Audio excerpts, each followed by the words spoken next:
unanikosea. Unanikosea kidogo. Haya, unanikosea. Basi ndio. Atuishi hivyo kidogo unanikosea. Kidogo unanikosea kidogo. Shika Jolila. Wewe kidogo tamika nikosea kana bega hapa na mabaya tano tatu dume. Unaona kidogo unakosea wengi. Kausha kada basi. Jolila shika. Haya, sasa kana nini? Alafu kamaliza. Jamani, sisi na MC. Naomba ninukuu kauli moja kutoka tarehe 20 kwenye shughuli ya MC Ebo Kausha Jolila. Naomba ninukuu. Kuna kauli ya MC mwenzetu, MC Ebo tarehe 20. Jamani, sisi MC ni kawaida yetu. Kutoka kwenye mashughuli kugombanisha si ndo zetu. Kutoka na sisi tunaangalia saa samba. Sisi tunaangalia nini?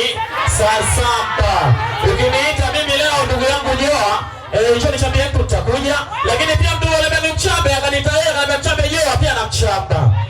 Sasa yeye ndugu yangu nataka kuchuria. Tusichukiane ndugu zangu. Tusilaumiane, tusinoniane jamani.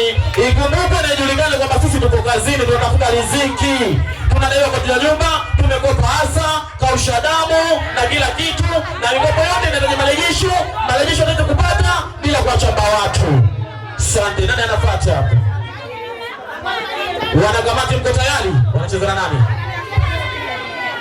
Mama Sada angalia kiti, wanakamati wanakuja. Studio twende. Ukoje tuendelee ndugu wangu? Wanakamati twende. Wanakamati twende, Mama Sada angalia kiti.